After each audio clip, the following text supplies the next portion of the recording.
The man had been dead for 3 days, and then, without warning, he came back to life. He found himself transformed into a hideous, terrifying monster. People even gave him an honorable title, the Zombie Knight, for their ruler had long since surrendered to the vampires. Humanity had no choice but to pin all their remaining hope on him. A blood-red sun cast its dying light across the bodies on the battlefield. The last few survivors had been driven to the edge of a cliff, with nowhere left to run. 2 vampires watched as though savoring the humans' desperate final struggle. They traded mocking remarks about how fragile human lives were. A woman pressed the children tightly behind her back. She screamed with all her voice that a hero was coming. The vampires acted as if they'd heard the most ridiculous jokes, sneering with contempt. They raised their blades and declared that this tedious little game was over. The last of the soldiers knew full well they were marching to their deaths, yet they charged forward with a furious battle cry. When one fell, another stepped in without a moment's hesitation, all to buy the women and children behind them a little more time. The vampires moved like lightning, flickering through the crowd in a blur. Every appearance brought with it another life extinguished. The last soldier fell. The vampires turned their gaze to the cowering woman and children. With rare mercy,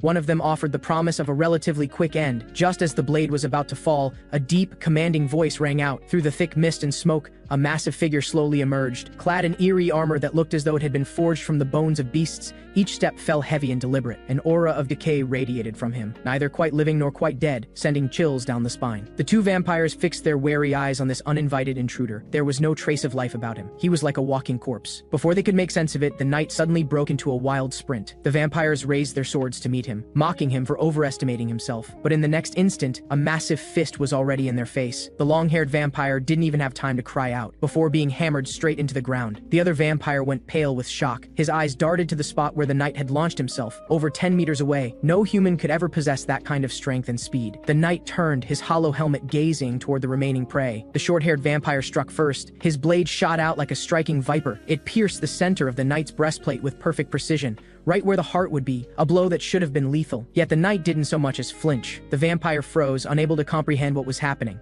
His answer came in the form of the knight's gauntleted hand, slowly rising. That hand seized his skull with irresistible force, and lifted him off the ground as effortlessly as one would lift a child. The vampire thrashed and choked. The knight's other fist came crashing down into his body, and then the vampire stopped struggling entirely. The surviving woman and children had seen it all. The woman called out in a trembling voice, "Lord Hero!" The knight turned and asked whether there were other children who needed protection. He told them that 5 kilometers ahead lay what humans called their sacred refuge, but the woman was overcome with joy, convinced that the prophecy had finally come to pass. The word hero made the knight pause just for a moment. Then a low, strange laugh rumbled out from beneath his helmet. He walked slowly toward the woman and reached up to grip his helmet. Once removed, he asked whether he still looked like a hero now. The face beneath grinned in a grotesque, unsettling way. The joy on the woman's face froze in an instant, replaced by sheer terror. With the smile came movement, and one particular piece of him worked itself loose. His nose dropped to the ground and rolled across it a few times. The knight bent down casually to retrieve it, muttering that it had fallen off again. That sight finally shattered whatever nerve the survivors had left. They scrambled and stumbled over each other to get away. The knight picked up his nose and let out a quiet, amused chuckle. In this world where despair stretched endlessly, a rumor began to spread. They said there was an undying knight who wandered between the night and the bloodshed. He did not fight for humanity, yet he clashed with the vampires without end. Not long after, a group of people wearing bird-beak masks appeared. They stepped into a chamber strewn with corpses and found the knight, dead, but still standing. Someone confirmed in a trembling voice that this was the legendary warrior Gunther. 228 battles,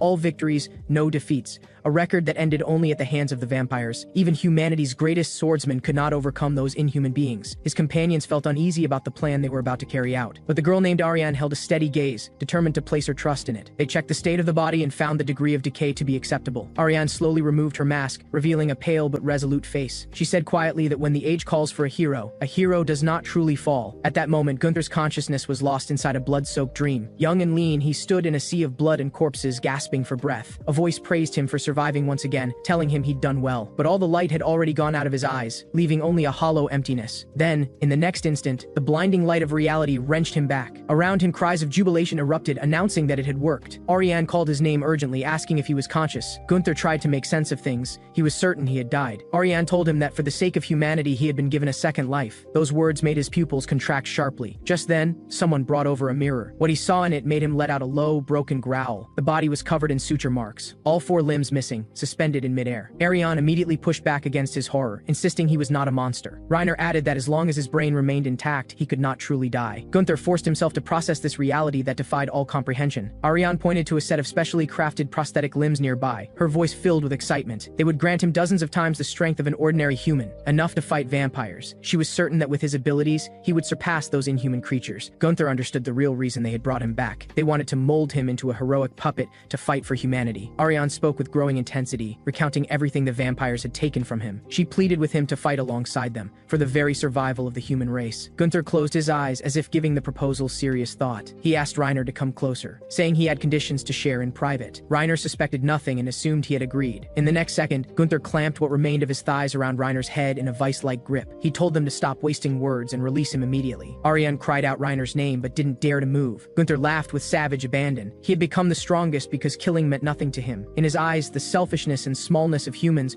was no different from the vampires. He lived only for his own survival. Everyone else's fate was none of his concern. He threatened to crush Reiner's skull if they didn't detach his limbs and let him go. Under the pressure, Reiner's head began to deform as he let out agonized whimpers. Yet Ariane watched him with a complicated expression. She slowly reached into her pocket and withdrew a pocket watch. Gunther sneered that she had the nerve to check the time at a moment like this. Ariane calmly corrected him. It was Gunther's time that was running out. The moment the countdown ended, blood suddenly burst from Gunther's throat. His strength drained away like a receding tide, and he slackened his grip on Reiner. He lost consciousness. He didn't know how much time had passed when he jolted awake with a roar, but found himself still hanging in the same place. Reiner rubbed his aching jaw and told him to cause less trouble from now on. He explained that any movement required a source of power, and the force that drove his body was the life of a living person. Only then did Gunther notice a tube connecting him to Ariane. Ariane disconnected it to show him the truth. Once disconnected, he had only 2 hours of free movement. Gunther's fury ignited instantly. This was an absolutely absurd constraint. Reiner admitted he'd expected exactly this reaction, but there was no way around it. It was a plan that staked their very lives on keeping humanity alive. Someone like Ariane, who had been implanted with the life device, was called a power host. Out of hundreds of volunteers, she was the only one who had survived the procedure. She would likely be the first and the last power host there would ever be. Reiner gave him a choice: hang there and die with the rest of humanity, or fight to protect Ariane. Gunther was tormented by the decision, the silence stretching between them. Just as he was about to speak, a blood-curdling scream rang out from beyond the door. A team member came bursting in, his words cut off before he could finish. A hideous claw punched through him from behind, spraying blood. A vampire sneered and announced it had come on orders from above to take the beauty. Their greedy eyes swept the room as they let out grating, twisted laughs. The sudden, terrifying attack drained the color from every face. The team members looked to each other in panic, asking what to do. Gunther barked at them to attach his limbs. Reiner snapped to attention and ordered 2 team members outside to buy time. The 2 he named went white as sheets, convinced they were being sent to their deaths. Reiner refused to move himself, using his rank as an excuse. The situation fell into a desperate standstill as every second ticked away. Then Ariane quietly tightened her grip on the crossbow in her hands. She stepped forward, deciding she would be the one to buy them time. Reiner panicked. Losing her meant losing their most critical asset. Gunther was even more furious,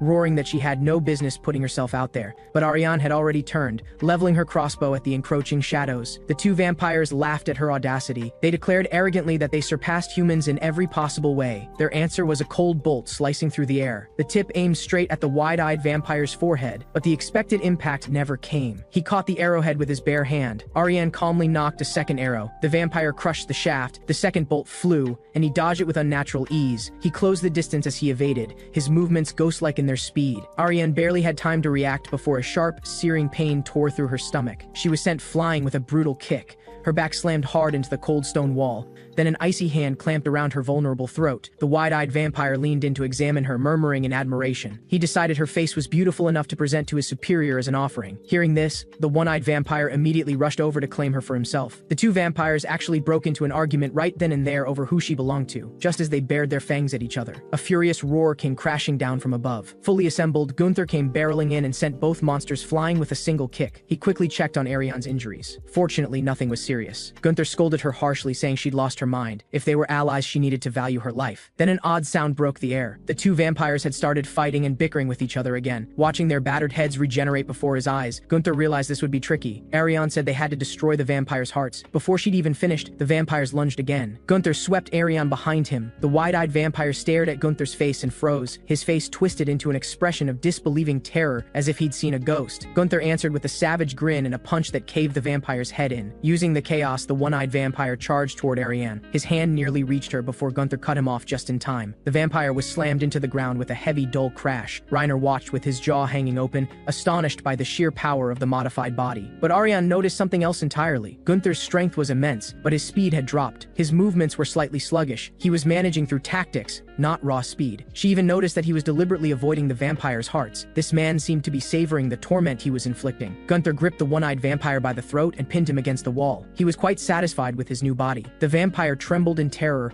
cursing that humans had gone and created a monster. Gunther smirked, saying that was hardly a worthy final statement. Just as he was about to finish it, the vampire stopped him. He claimed to have a proposal that would absolutely satisfy him. He announced that Lord Bonsar was nearby. If they were killed here, his lord would come for revenge within the hour. When that happened, no one in this room would last even a minute. Gunther couldn't understand why a lord would bother avenging his lackeys. The vampire shrieked passionately because Lord Bonsar loved them.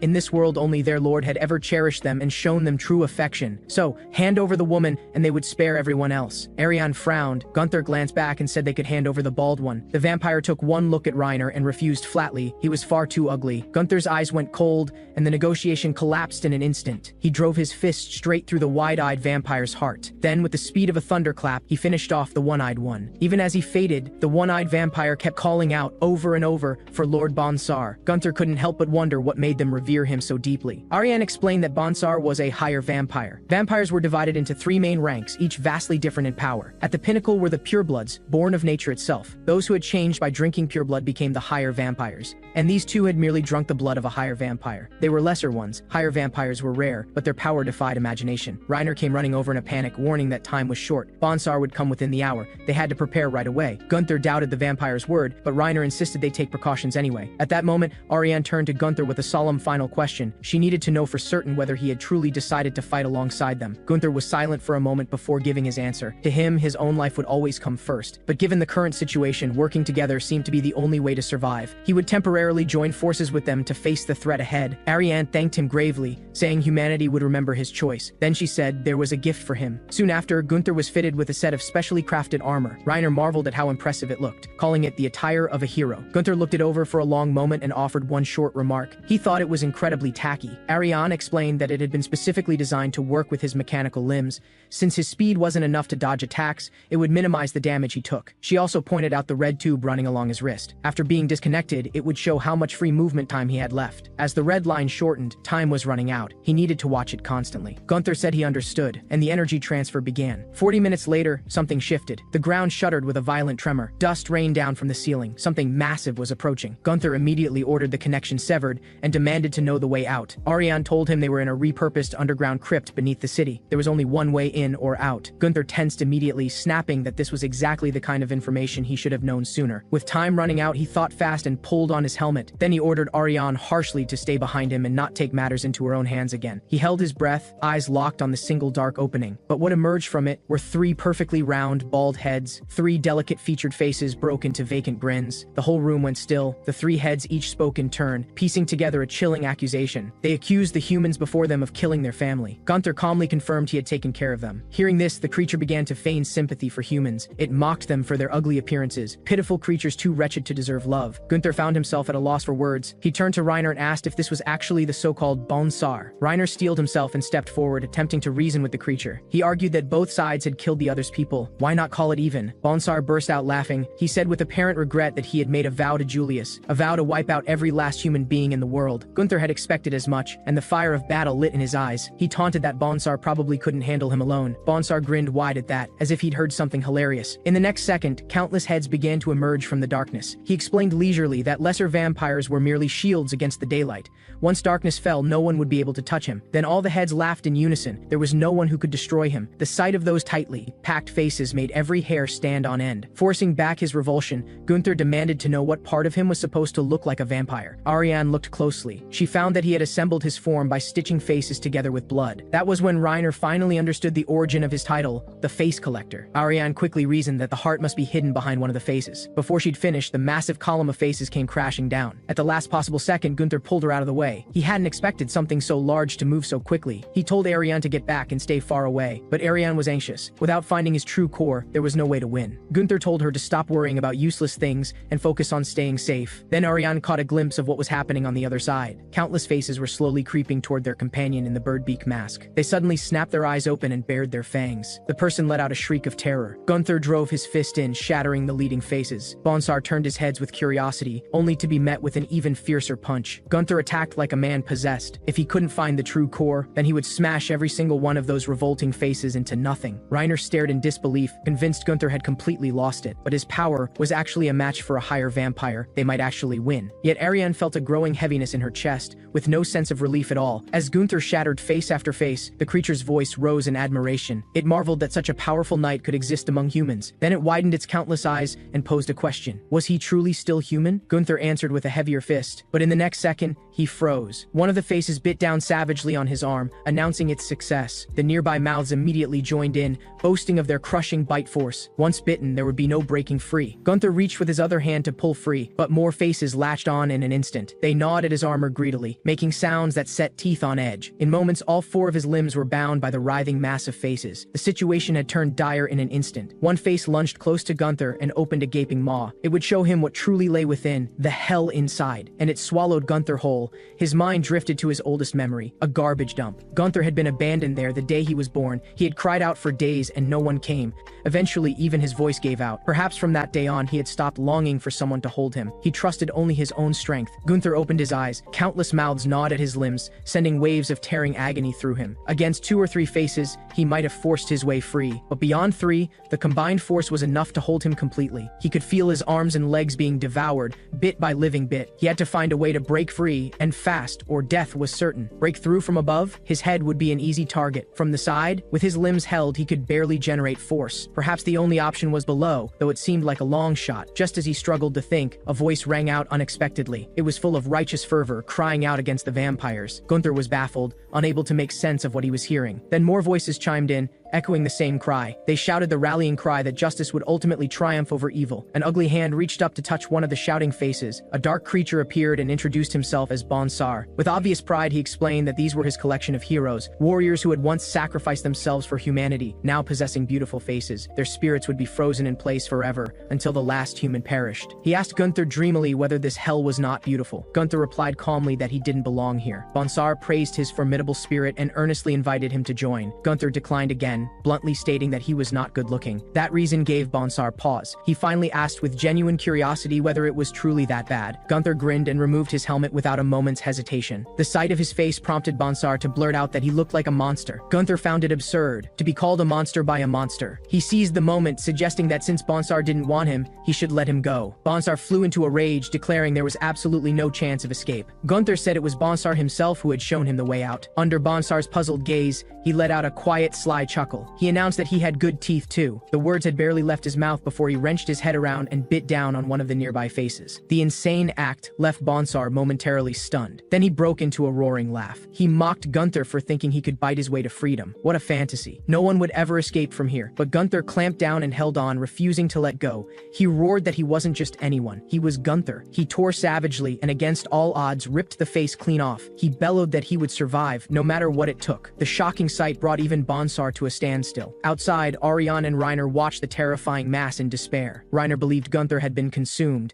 and fell into a deep, bitter regret. He thought he never should have staked humanity's future on him. Humanity was about to perish because of that mistake. Then, in that moment of despair, Ariane suddenly pointed. Several heads tumbled free from the mass. Then a gap tore open in the mass, and Gunther burst out from within like a cannonball. Reiner's expression flipped instantly, and he cried out that he had believed in him all along. Gunther had barely hit the ground before Bonsar's savage strikes came in pursuit. He narrowly dodged, but Reiner noticed that his legs were gone. Gunther looked up and immediately declared they had to change tactics. Close combat was a lost cause. They had to find another way out. He hoisted Ariane onto his back and laid out the new plan: run with everything they had before the sun came up. The sudden shift to a full retreat left Reiner completely baffled. An overwhelming sea of faces surged toward them. Gunther reacted in a flash, pulling Ariane out of the attack's path just in time. With nothing but his arms, he dragged her along at speed. Ariane quickly reminded him that spare mechanical limbs were hidden nearby. Gunther flatly refused. There was no time to fit them now. He told her to hold on tight. Their one and only goal right now was to run. The faces crawled across the ceiling, relentlessly tracking their every move. Ariane looked back and found herself eye to eye with a leering face. It told her plainly how much it liked her pretty face. All the other faces joined in, clamoring to claim her for themselves. Gunther shielded her and slipped into the shadows, noting how obsessively fixated Bonsar was on her. He lowered his voice and asked how much time was left until sunrise. Ariane calculated from the previous day's timing and answered, about 5 minutes. Gunther decided to stay hidden right there and wait for the dawn to bring salvation. But then screams of terror suddenly erupted behind them, shattering the plan. Reiner and the others sheltering under the iron cage had been surrounded. Their desperate cries reached him, begging Gunther to save them. Gunther's expression darkened, and he spoke the brutal decision: sacrifice them. Only then would the rest of them have a chance to reach the exit. It was the only choice to be made for the future of humanity. He looked to Ariane, hoping she would understand. Ariane only watched him in silence, saying nothing. Gunther's heart clenched, and in the very next second his instinct proved right. Ariane stepped out abruptly and shouted out toward Bonsar. She drew every bit of Bonsar's attention onto herself. Gunther cursed at her furiously but had no choice but to follow. Bonsar turned exactly as expected and lunged toward her. Gunther scooped her up and turned to run. He demanded to know why she hadn't listened to him and insisted on doing things her way. Ariane shot back that as long as there was any hope, you didn't abandon your comrades. Gunther had no answer for that. There was nothing left to do but fight with their lives. He carried her on his back and made a straight run for the only exit. Bonsar stayed on them like a shadow, declaring he would drag them both into his hell. Gunther paid him no mind and plunged through the exit, clawing his way up the narrow stairwell.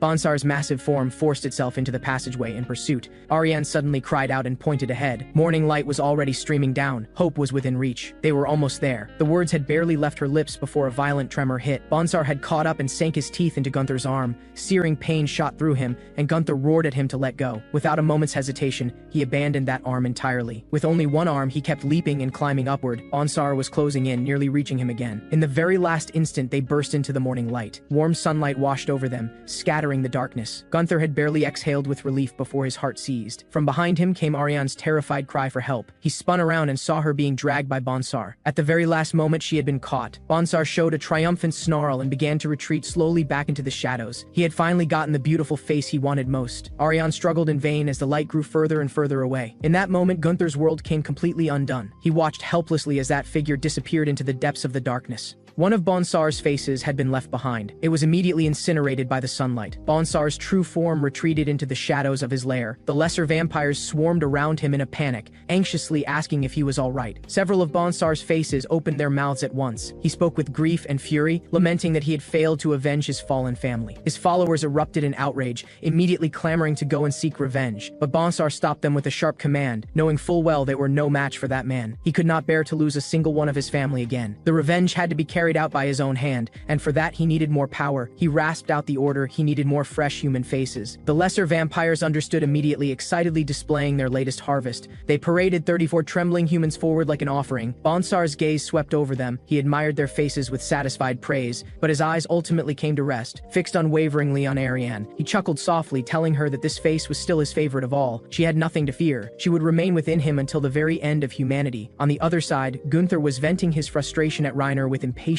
roars. He was urging him to hurry up and finish fitting the new limbs. The red line of life in his hand had already faded more than halfway.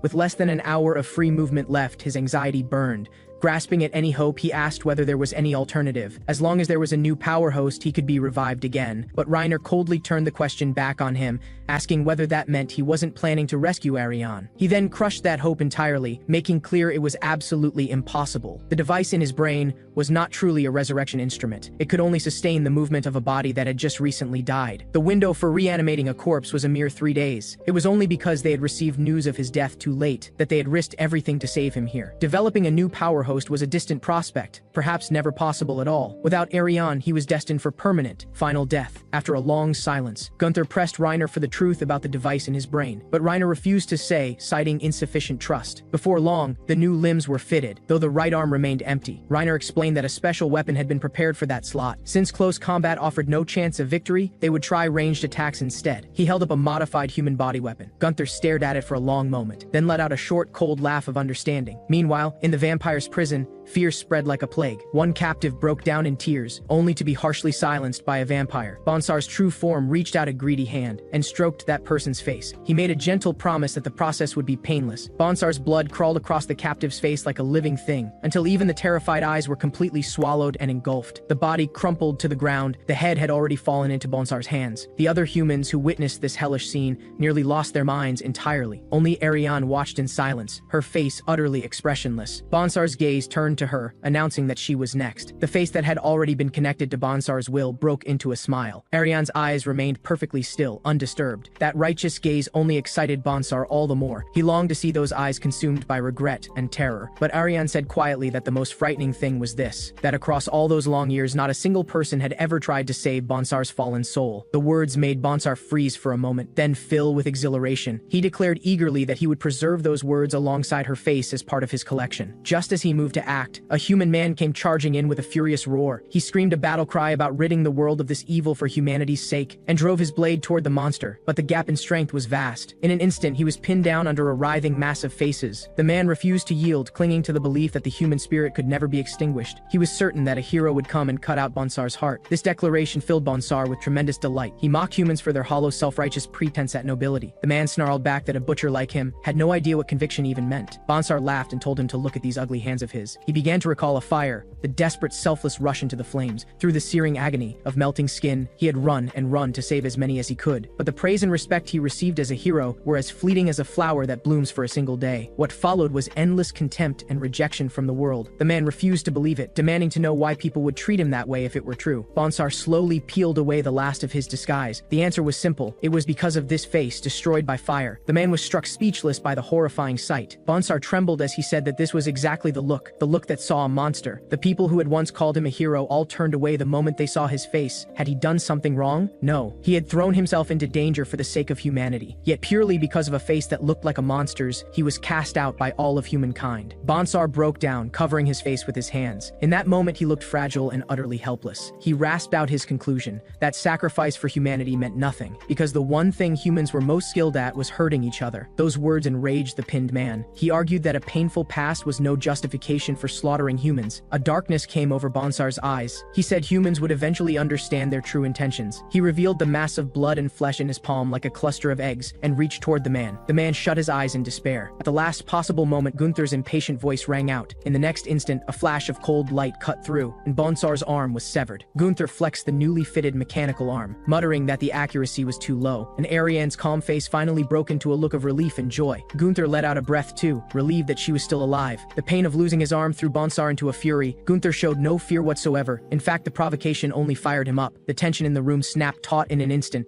and the final confrontation was upon them. The weapon Gunther gripped was known as the bone launcher. It was no ordinary weapon. It was the brutal product of human body modification. Hard bone spines, carved from bison shin bone, were wrapped in strong muscle fibers. Through the tensing of specialized muscles, the spines could be launched with terrifying force. Its power far surpassed a human stone crossbow, and its speed was breathtaking. But the cost was equally steep. Each full draw required a lengthy preparation time, and it could only load and fire 6 bone spines in total. Still, Gunther was more than satisfied with that. Before entering the lair, Reiner warned him one more time. Time was critical. He had to prioritize killing the higher vampire. Only when Bonsar fell would the lesser followers perish with him. If he got bogged down by lesser vampires unafraid of sunlight, death was certain. Gunther listened, then charged without hesitation into the dark ruins of the lair. Once inside, he glanced at his wrist. Only 15 minutes of time remaining. Muscles stretched to their limit. The first bone spine was launched. It went wide, and Bonsar mocked the weapon as disgusting and laughable. He was confident that no weapon could penetrate his wall of flesh. But before the words had finished, the second strike arrived. The bone spine grazed across his skull and punched straight through his massive body, narrowly missing the heart, unfortunately. But Gunther had gotten the feel for it. The next shot would go straight for the kill. Bonsar felt the very real threat now. He commanded his followers to take cover immediately, but the lesser vampires stepped forward on their own, offering to buy him time. They came surging from every direction. Gunther was forced to fight them barehanded. The dull crack of fist-shattering bone echoed continuously through the cavern. One vampire seized the moment and slipped behind him. He declared their will was steel and they would never submit. Gunther reached back and grabbed him by the skull, and crushed it with a sudden explosive squeeze as the vampire's broken curses faded. Bonsar was completely pushed over the edge, letting out a deafening roar. More vampires surged forward, surrounding Gunther on all sides. They threw themselves at him without end, with no fear of death in their eyes. Gunther snapped another enemy's neck. He found himself puzzled. Why weren't they afraid to die? A vampire sprawled on the ground grabbed hold of his ankle. He said that from the moment they were rejected and despised by everyone. They had stopped fearing death. With that, he opened his mouth, but the pain came from above instead. Bonsar had clamped his jaws down hard on Gunther's head. He intended to make good on his promise, starting by tearing into that hated face. A sharp crack rang out.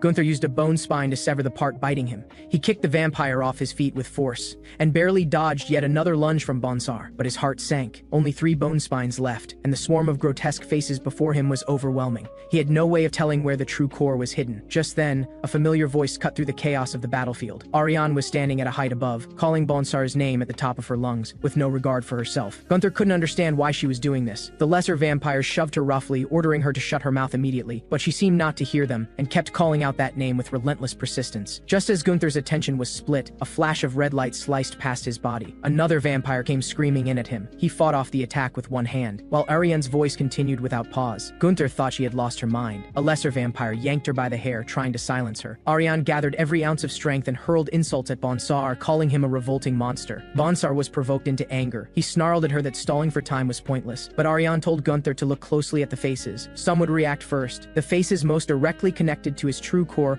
always moved a fraction faster. The vampire covering her mouth flew into a rage, threatening to rip out her tongue. At that exact instant, Gunther fired a bone spine without hesitation. He understood now when she shouted. Certain faces did ripple first. The bone spine hit with precision, and Bonsar's hiding spot was instantly exposed. He let out a scornful laugh, confident he could simply retreat back into the massive faces, but in the next second, his laugh cut off abruptly. He discovered in horror that the neural connections at his back had been severed. He had to reconnect them immediately. It would be dangerous otherwise. Gunther gave him no such chance, declaring his end with cold finality. The remaining 2 bone spines, both of them were going to him right now. Another spine tore through the air, aimed straight at Bonsar's core. Bonsar frantically worked to repair the severed neural connections. Gunther gathered the last of his strength and lined up the final shot. The lesser vampires surged in like a flood, trying to swallow him completely. They piled on top of each other, pinning him and his weapon down with their sheer weight, but that final bone spine still broke through every obstacle and drove straight toward a terrified Bonsar. The spine struck, and the wound began to burn and melt as if seared by raging fire. Ariane looked on with tense eyes, but her heart sank once more. Bonsar's hand was still moving. The shot had missed his heart, and now Gunther had run out of both time and bone spines. But Gunther tore the vampires off himself and firmly rejected defeat. He said it wasn't over yet because there was one last shot. Ariane had no idea what he meant. The time was already up. The blinking red dot on his wrist was the signal that he was at his absolute limit. Gunther poured the last flicker of his remaining strength into a single concentrated point. He launched himself upward, his figure like a final arrow loosed from the bow. He declared that he himself was the last bone spine. His body became the weapon,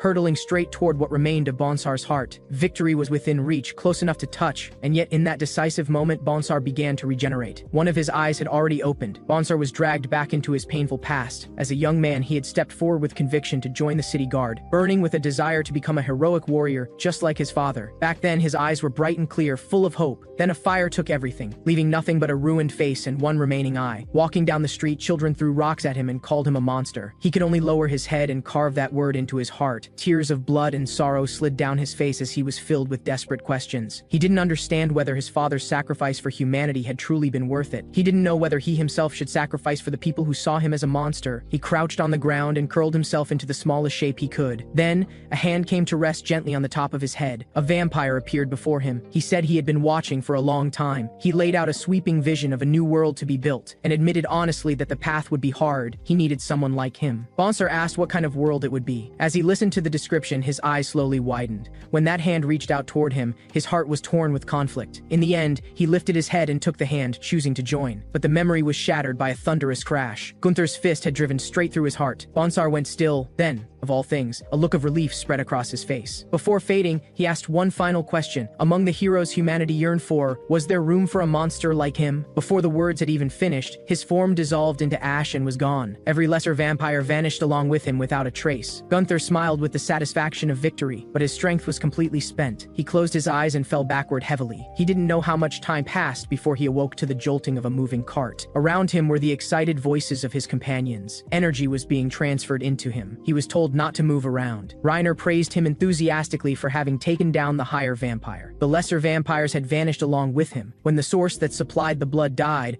All the vampires it had spawned were destroyed alongside it. Gunther immediately thought, in that case, just eliminating the pureblood leader would do. But Ariane told him that the last pureblood had long since gone into hiding. Since the day he killed the Emperor, he had not been seen again. Gunther was puzzled. Why would a powerful pureblood not join the fight? Ariane admitted honestly that they didn't know the reason either. The more Gunther thought about it, the more contradictions he found. Why would vampires who fed on human blood want to exterminate humanity? Reiner acknowledged that it was strange. They invited Gunther to come to headquarters where it could be explained in more detail. They also told him that headquarters was humanity's last stronghold, a sanctuary for survivors that had never been breached in hundreds of years. It was also where research on him would be conducted and his supplies replenished. Reiner pointed eagerly out the window, saying they were almost there. That was where humanity's hope for a counterattack would begin. But when Gunther looked up, what he saw was not a stronghold. It was a roaring inferno shooting into the sky, thick with smoke. The so-called sanctuary was being devoured by a sea of fire. Gunther let out a cold laugh, mocking that humanity's hope was burning. A higher vampire was startled awake from his slumber. He had heard news of Bonsar's death. The shock nearly made him lose his wits. Convinced that the enemy had finally come to finish him off, another vampire stepped in to stop his panicked flight.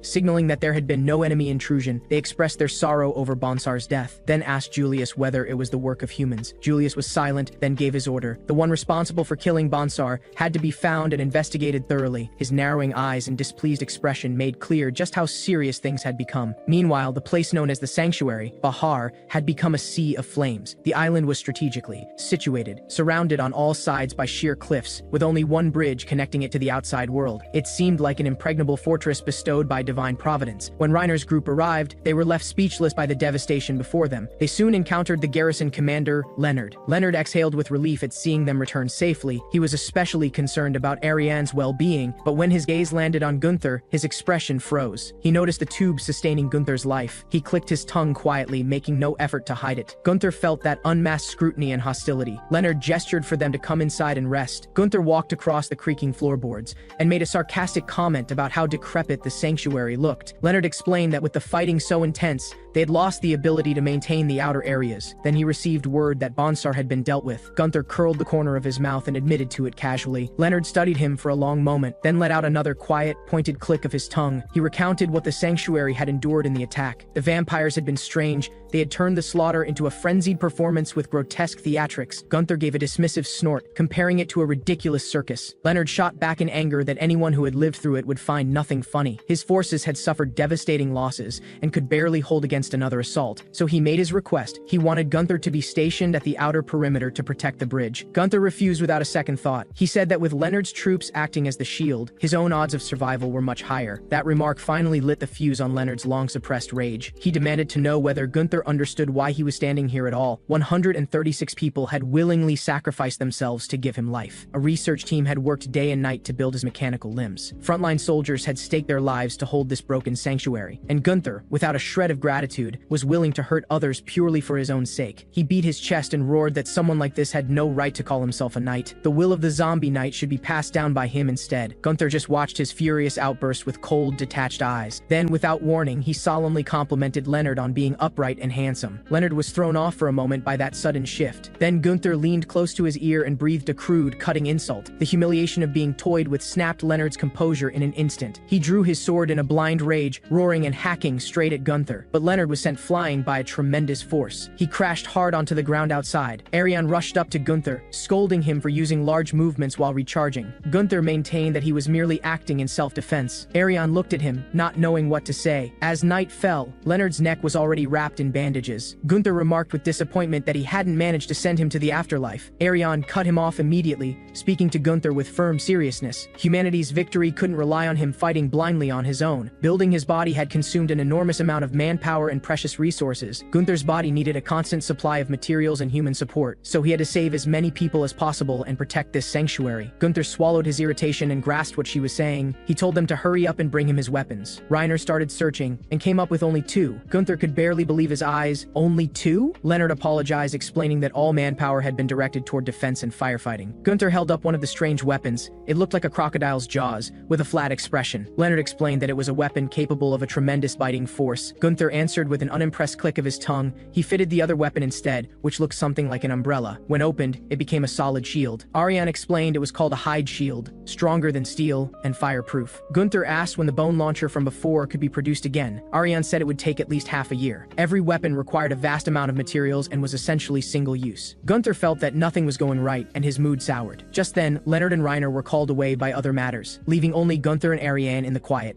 As the energy transfer continued, the night deepened. Gunther practiced swinging a sword with his left hand. He was ready for whatever battle was coming. Then Ariane brought up what Commander Leonard had said earlier. He had been chosen through a process agreed upon by over 100 people, selected as the most suitable zombie knight by both the royal family and the nobility, so she hoped he wouldn't doubt that his existence was necessary. She also believed he could save this world. Gunther said he wasn't bothered, but then he suddenly asked, had 136 people truly died for this? Ariane gave him a quiet answer of yes. Gunther couldn't understand it. How could someone go through with something knowing they would die for it? Ariane's answer was simple, because someone had to. Gunther turned his head and finally murmured that he just couldn't understand it. At that moment, Leonard suddenly burst in, shouting that they had arrived. Everyone rushed to the bridge. Gunther decisively pulled out the energy connection tube. Leonard pulled Ariane away, but she turned to give Gunther one last word. She pleaded with him to survive, no matter what. Gunther answered her with quiet confidence. He put on his helmet, drew his sword, and opened the shield. He faced the darkness and swore to crush whatever came at him. A figure emerged from the shadows. She murmured with apparent curiosity that it seemed there was only one audience member tonight. Her movements were strangely unnatural, her body seemingly twisted by some unseen force. He calculated quickly, deciding he would try to end this with a single blow. He steadied himself and waited for her to close the distance. But the vampire in the distance suddenly spoke, her voice halting and eerie. She announced that her name was Ibelin, and that she had prepared a performance for the audience. Before she'd even finished, she leaped to Gunther's side in an instant, impossibly fast. Gunther thrust his sword without hesitation, but the blade found nothing. That twisted body had slipped away with ease. Gunther felt a jolt of unease. How had she done that? Ibelin writhed and crawled across the ground,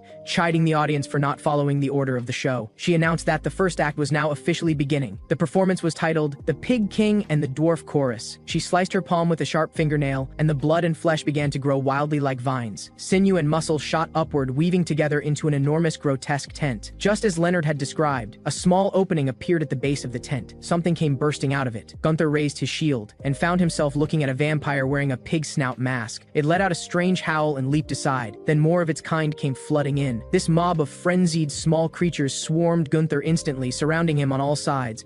Gunther's sword cut through the air like a cold crescent moon. Any vampire that came close was sliced clean through, blood spraying in all directions. He kept swinging, each strike precisely cutting down the monsters that lunged at him. One vampire's blade locked with his, trembling with fear. Gunther drove down with sudden force, and the sword sank into the creature's body. But the monsters seemed endless. Another always stepped up for everyone that fell. Gunther made a swift decision, broke out of the encirclement, and charged straight for the entrance to the tent. Better to go straight for the head than to keep wrestling with these foot soldiers. In the darkness of the entrance, a pair of enormous tusks appeared, followed by a gush of scorching flames. Gunther blocked with the hide shield, and came out completely unscathed. A fat white pig wearing a crown crawled slowly out. Gunther smirked, so that was where the title Pig King came from. On the Pig King's neck, a vampire brandished a torch and bellowed commands. He ordered the king to breathe fire and destroy this hateful enemy before them. The vampire laughed with arrogant delight, certain no one could survive those flames. The fire kept burning, but Gunther's feet remained planted like stone. From behind the shield, he waited and looked for his opening to strike back. The vampire was astounded and urged the Pig King to unleash even more power. The flames surged again, almost consuming everything. And at that moment, Gunther moved. All the force he had been building exploded outward. He swung his sword and drove it straight into the Pig King. With one clean stroke, the enormous Pig King was split in two. The vampire perched on its neck was scared out of his wits. He had no time to react before Gunther's fist was already upon him. Gunther punched straight through the vampire's disintegrating body. He landed steadily, ash and the scent of death drifting all around him. The Pig King crumbled to ash, and the rest of the vampires dissolved along with it. Gunther turned his gaze toward the deep darkness of the entrance. He was going to see this performance's second act for himself. Gunther walked into the tent with his sword drawn. His eyes swept across the many carefully arranged props. The theater looked comfortable and beautiful, almost nothing like a battlefield. Ibelin called him the first audience member to arrive. She was about to announce the title of the second act when his blade was already swinging, but once again, she slipped away from the strike in an impossible manner. Gunther had been sure he had found the perfect opening. How could she dodge so effortlessly? What exactly was wrong with that body of hers? Ibelin seemed completely unbothered and went right back to the announcement he had interrupted. She sliced her palm open again, letting blood blood and flesh pour out in a wild surge. The writhing mass rapidly enveloped her entire body, forming a horrifying shell. She hung upside down and declared this performance was the voice of Ebelin's heart. Then her face was covered too, her body twisting into a grotesque posture. All that could be seen was an enormous mouth announcing that the performance had officially begun. Gunther swung his sword without hesitation, and the prop split apart on impact. He spun around immediately to press the attack, only to have her slip away from him once again. He cursed inwardly. If she was that good at dodging, then let her try this. He kicked up several fragments of debris and sent them flying like a volley of shots, but Ebelin calmly evaded every last one. Gunther fell into a brief silence, turning over strategies in his mind. Just then, Ebelin slowly drew a weapon from that enormous mouth. One blade, then another. Twin swords flashed with cold light as they came thrusting toward him. Gunther raised his shield and met the fierce assault with his own sword. The two of them clashed inside the tent in a deadlock evenly matched. No matter how Gunther attacked, Ebelin seemed to read it in advance and was already out of the way. Frustration built in him. Every strike was missing, so how was he supposed to hit her? Ebelin's blade suddenly drove straight at his face, forcing him to fall back. To dodge, he had no choice but to leap outside the tent. Ebelin followed right after, appearing before him like his own shadow. Farther back, his companions were watching the battle tensely through a telescope. Reiner asked urgently whether Gunther was dominating the fight. Leonard's response made everyone's heart drop. Gunther appeared to be losing ground, pressed back onto the bridge. Ariane watched in silence, her eyes fixed on the scene. On the bridge, Gunther was throwing everything he had into stopping Ebelin's advance. Seeing that Gunther was relying on his shield for defense, Ebelin shifted her attack to his lower body. Gunther leaped to counter but missed again, clicking his tongue in frustration. Ebelin was slippery as an eel, her assault relentless and unbroken. Ariane, watching through the telescope, had spotted the key. She seemed able to avoid any attack she was consciously aware of. Reiner asked anxiously whether there was anything they could do to help. Leonard said helplessly that all they had available were bows and arrows. Ariane pointed out that what made things worse was the choice of the bridge as a battlefield. Reiner didn't follow, so Ariane laid it out calmly. Gunther's muscle density was extremely high, heavy, with almost no fat. If he fell in, he would sink. As if to confirm her assessment, the bridge railing was shattered in the next moment. Ebelin's relentless assault had driven Gunther to the very edge. Beneath him, the sea stretched down into bottomless darkness. Gunther himself understood instantly just how lethal this situation was. There would be nothing to push off from underwater. For him, it would be an abyss. A splash rang out, but it was not Gunther who had plunged into the deep. He had jammed his long sword against a bridge pillar, his body hanging in midair. The ice-cold sea roared below his feet, swallowing everything. He urgently checked the time he had left. Ebelin's figure was about to leap down from the bridge. Without a moment's hesitation, he drove himself upward, flipping back onto the bridge to keep fighting. Their blades crossed once more, sending a shower of sparks into the air. Gunther had to admit that his opponent was formidably strong, beyond the ordinary. But he still held onto one thread of hope, trusting in the people behind those walls. Ariane and Reiner, surely they had worked out the perfect plan by now. Then in the very next second, the call to retreat came from the walls. Gunther felt a sudden wave of speechlessness and awkwardness, but with no time to spare, he broke away from the fight as quickly as he could. The city gates slammed shut behind him, cutting off the danger outside. He demanded urgently to know what the battle plan actually was. Ariane quietly held out the tube connecting to his power source. The plan was simple: hold out until sunrise. 5 hours remained until dawn, and after each recharge, he could only move for 2 hours at most. That meant he would have to keep coming back to replenish his energy between fights. Ariane gripped his wrist and pointed out the most critical weakness. Each recharge took a full 20 minutes. During those 20 minutes, he would be completely vulnerable and unable to move. Some other method was needed to protect both him and Ariane during that time. Gunther asked what that method was, but Reiner hedged and stumbled over his words. A faint creak reached them. The wooden door had been pushed open a crack. Leonard had been outside listening to everything, his eyes filled with quiet resolve. The soldier outside sounded the alarm. The higher vampire was closing in. Leonard snapped the door shut and turned to face his soldiers. His order was absolute: hold for 20 minutes, no matter the cost. Gunther knew all too well the difference between ordinary people and monsters. Those 20 minutes, everyone outside would likely be dead by the end of it, Reiner said quietly. That they all knew. Everyone out there was walking knowingly to their death. A complicated feeling welled up inside Gunther. Outside, Leonard and his soldiers had already formed their line. The silent wait was more agonizing than the fighting itself. Then at last, a violent crash announced that death had broken through the door.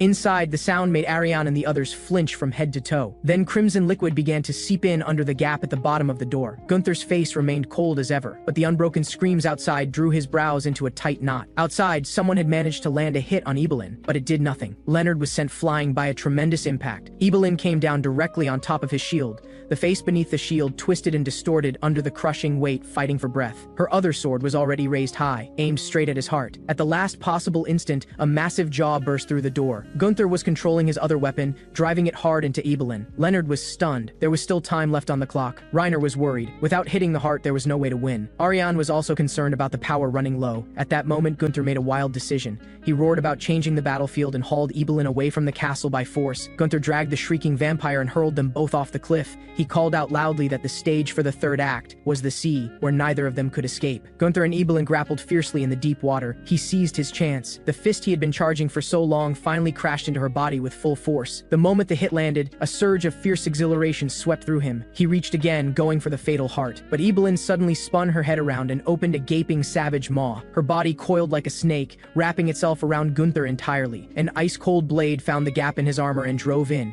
bringing a searing pain. She even laughed as she twisted the blade, deepening the agony. Gunther clenched his jaw and bore the pain, falling together with her into the darker abyss below. One of his arms had been severed, drifting behind them, but he tore savagely at Evelyn's body in return, refusing to give an inch. Evelyn drove her sword in again, burying it deep in his chest. Both of them screamed soundlessly in the pain. Blood spread through the water like a mist. The sea around them churned into murky chaos, and nothing of the battle could be seen. Evelyn broke through the blood-red haze first and began to rise. Gunther was right behind her, lunging at the enemy again with stunning willpower. He sank his teeth into her body and held on with everything he had, refusing to be broken. Was that really supposed to be enough to kill him? He tore with all his strength and ripped her chest cavity open. The beating heart was finally exposed to the cold seawater. Evelyn raised her sword to strike, and Gunther opened his mouth and bit toward that heart. In the split second between life and death, his memory was suddenly pulled far into the past. There was an old woman who had taken him in, his one and only family. She had once been amazed that Gunther had memories from his infancy. She spoke of that filthy dump where not even insects would linger. From there had come the faint but fierce cry of a newborn. The old woman said that cry was the last desperate call of a life clinging on. She had been deeply curious at the time. Why would a life that no one wanted, a baby slowly dying beside a pile of garbage, cry out so desperately hard? What was worth fighting so hard to hold on to in a life like that? Young Gunther stood before her, his fists dripping blood, gasping as he asked, "What was that meaning?" The old woman grabbed his face hard and shouted at the top of her lungs. She told him that meaning was revenge. No one had wanted him born and no one had wanted him to live, but he would fight to the very last moment, clinging to life with everything he had. To have that strength and that right, that was the best revenge against the parents who abandoned him, against the entire cold and indifferent world that had turned its back on him. Young Gunther in the memory heard her out and let a smile curl his lips. He closed his eyes, and when he opened them again, his gaze had gone impossibly soft. The old woman smiled too, warm with relief. She encouraged him to prepare for the next battle. It was time to prove his will to the world. Deep in the sea, that memory rekindled the fire in Gunther's eyes. Against all the odds, he laughed. Then Leonard's voice and silhouette seemed to reach him through the water. They had found his severed head floating on the surface. It was only because his head was lighter that it had been cut free and drifted up here. His head was carefully lifted.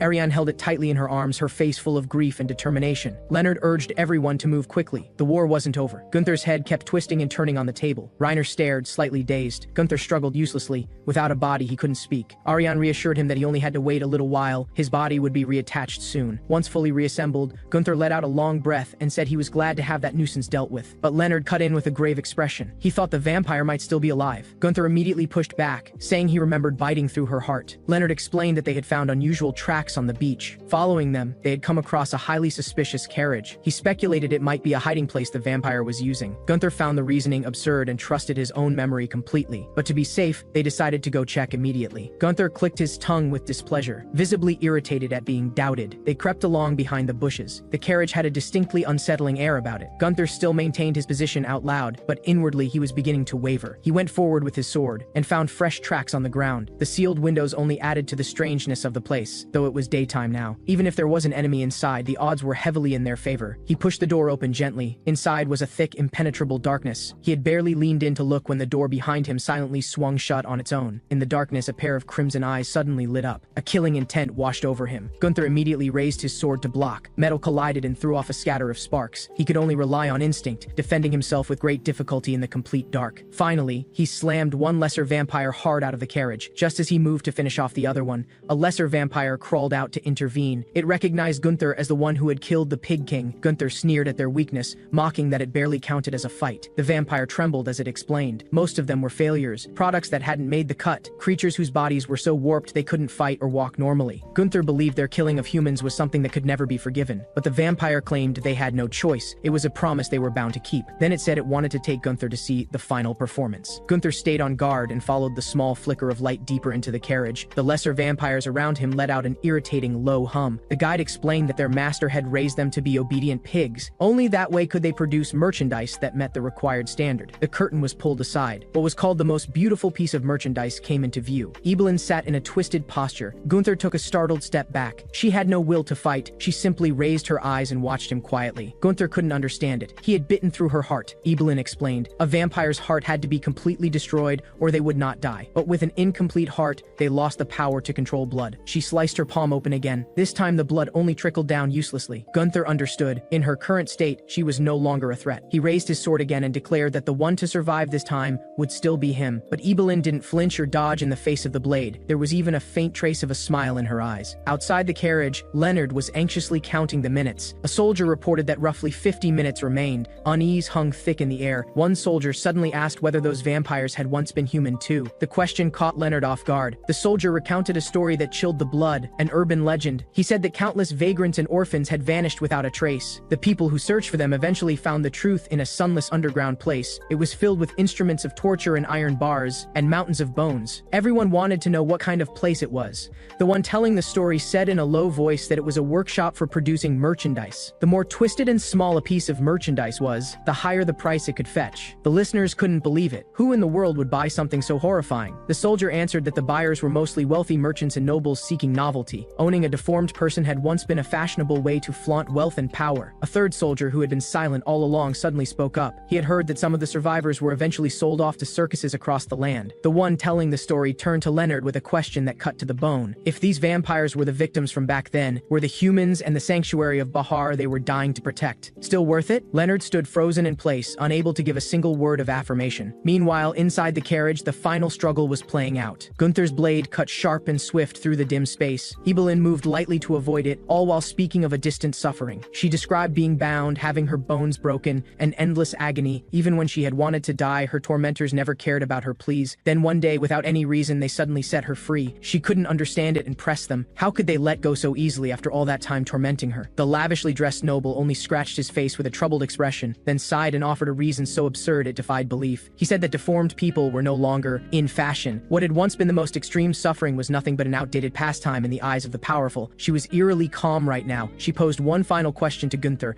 She wanted to know what was fashionable now. Gunther held his attack and gave it genuine thought for a moment. Then he said that what was fashionable now was one man's story. A story about a man who would survive to the very end, no matter what happened. Evelyn closed her eyes with a numbness and said that performance sounded just as lonely and exhausting. In the next second, a tremendous force tore the carriage apart completely. In the roaring fire, Evelyn and the lesser vampires dissolved together. Gunther walked slowly out from the dying embers, his expression unreadable. Bahar beneath the night sky fell into a temporary quiet. On a distant shore, two figures spoke in low voices. The blonde man mentioned that Bahar had already taken down two higher vampires. The green-haired man was stunned, unable to believe they had that kind of capability. The blonde mentioned that they seemed to have gotten their hands on some kind of special weapon. The green-haired man asked how many higher vampires were left and was told 6 remained. He speculated that the scattered vampires were likely converging on Bahar right now. The blonde proposed going to Bahar to deliver supplies, since they were running low. The green-haired man immediately pushed back hard, snapping that he had lost his mind. He complained bitterly that Bahar had always looked down on them. He also stressed that his own territory, surrounded by sea on 3 sides, was far more secure. But then a strange sound cut his words off abruptly. A dark shape burst out of the water, sending up a spray of cold droplets. Those reddened eyes announced it plainly. The vampires had arrived. The next day, Gunther was dressed up in formal attire. He found it ridiculous and could barely contain his irritation. Ariane explained that a distinguished guest was coming to honor the battle achievements. Gunther couldn't understand. Who could possibly matter more than life and death on the front line? Reiner made a grand entrance and warned him that the visitor held an exceptionally high position. She was the true ruler of Bahar at this moment, so he needed to watch every word and action. Gunther had no choice but to swallow his impatience. A grand carriage drew to a stop. An attendant announced loudly that the queen had arrived. Queen Olivia descended slowly, carrying herself with arrogant, regal grace. Ariane and Reiner immediately bowed in respectful greeting. Gunther stood where he was without moving. The queen looked him over, the corner of her mouth curling with a measuring air. Then she covered her nose and mouth, expressing her distaste for the dust and smell of the place. Gunther couldn't help muttering that this was what a battlefield smelled like. Reiner immediately told him to shut his mouth. The queen then called Gunther by the wrong name, and it took an attendant's correction before she moved on. She looked up more carefully at his face. She remarked that the modifications had made him rather ugly, but she also acknowledged his achievement in killing the higher vampires. An attendant beside her heaped on praise, extolling the queen's benevolence and greatness. The queen moved inside, and expressed her displeasure again at the cobwebs in the corner. corner. She asked Gunther lazily what kind of reward he wished to receive. Ariane stepped in first, clearly laying out their current predicament. She asked the queen to provide more manpower and material support, stressing that the zombie night plan was already the turning point of the war. The queen cut her off with displeasure, saying she was not asking her, and made clear that resources were limited and full support was impossible. She positioned herself as the last royal family of humanity and said her responsibilities were many. Gunther found her hollow words completely impossible to follow. Reiner whispered that the queen had never believed in their plan and had directed resources elsewhere because of it. She was now likely too proud to admit she had been wrong. Ariane was still pushing, at least for public recognition of those who had sacrificed themselves, but an attendant rebuked her for the rudeness, and the queen waved her off. She maintained that using a corpse in combat was barbaric and damaged the royal family's reputation. She insisted everything had to be kept in the shadows, with no official record left. Then she turned on her own and granted Gunther the title of Count, along with Southern territory. The attendant cheered again, praising it as a great and righteous decision. The queen lazily extended her hand, expecting Gunther to kiss the back of it. Gunther looked at that pampered, well-kept hand and finally snapped entirely. He raged that when survival itself was at stake, reputation and pride meant absolutely nothing. He accused everyone of serving a madwoman like this, saying humanity was doomed because of it. Ariane shouted for him to stop, and Reiner scrambled to apologize, but it was already too late. The queen's face darkened with sudden furious anger. Just as she was about to erupt, Leonard came bursting in. He was carrying a wounded soldier, crying out that something terrible was approaching. Night fell, and the air over Bahar was heavier than it had ever been. Reiner was beside himself, convinced Gunther's outburst had ruined everything. Gunther stubbornly maintained he had no reason to play along with a woman like that. Ariane confirmed with the wounded soldier whether Toronto had truly fallen in half a day. The soldier said that the moment that monster made landfall, everything was instantly destroyed. Just a few swings of its fists, and an entire town was leveled to the ground. Gunther found that hard to believe. His words were cut off by Reiner's trembling voice.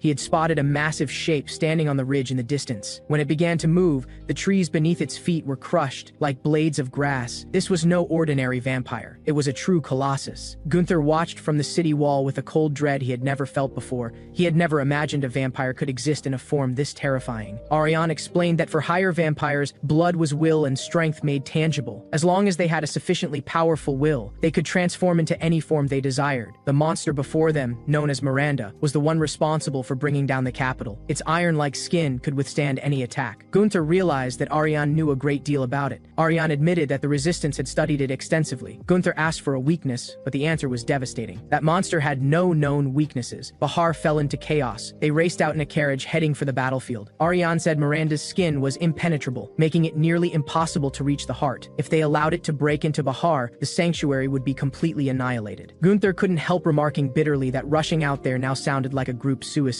Reiner quickly pushed back, saying it wasn't entirely hopeless. Ariane pointed out that sunlight was the one and only weakness of higher vampires, so Miranda would never appear in giant form during daylight hours. It would change its shape and hide somewhere dark. Striking the killing blow when it was at its most vulnerable was the only option they had. Gunther gave a grim smile. It was essentially a game of hide and seek with their lives on the line. Reiner studied the map, calculating Miranda's speed and travel time. Fortunately, it should not be able to reach Bahar today. They had one day left, and this would be their final chance. Based on their estimates, they arrived at the village most likely to be Miranda's hiding spot. Sure enough, enormous footprints were there in the village. Gunther scanned the surroundings, restless and impatient. Leonard quickly assigned roles and split their limited forces into two groups, but the reinforcements that were supposed to be there were nowhere near their full number. A soldier explained that most of the manpower had been redirected by the queen to build defensive weapons. Gunther heard that and couldn't hold back a smug smile. Leonard had no time to argue. He ordered the search to begin immediately. Soldiers fanned out with torches, checking every shadowed corner, empty rooms, abandoned crates and cabinets, nothing. Ariane kept her eyes fixed on the pocket watch, every tick of the hand striking like a blow to the chest. Gunther impatiently kicked open yet another door, empty again. He reasoned that a steel giant would probably prefer somewhere more spacious, so he went to a large wardrobe. He swung his sword and split the cabinet doors open with one strike, but behind them was only a wall. Outside, the evening sky had already turned a blazing crimson, beautiful almost to the point of cruelty. Every report coming back was a disappointment. There were barely any houses left. Had the entire plan gone completely wrong? Ariane speculated that it might have taken a form entirely beyond their imagination. Inside a room, Gunther vented his frustration at coming up empty. More than a dozen houses searched, and not even a mouse had been found. Then a strange dark shape suddenly darted past the window outside. Gunther's attention snapped to it and he gave chase without thinking. He barked a sharp command for it to stop, but he came to an abrupt halt the moment he saw what it was. It was not human in shape. It was a massive creature covered entirely in black fur. It slowly turned its head, revealing rows of white razor-sharp fangs things. Before that night had fallen, Julius already knew everything. A shadow behind him was reporting the rumors about the undying night. Julius immediately concluded that this had to be Bahar's doing. The shadow couldn't understand why he had been leaving Bahar for last. Julius's gaze went instantly cold, his voice completely devoid of warmth, simply because Bahar was where it all began,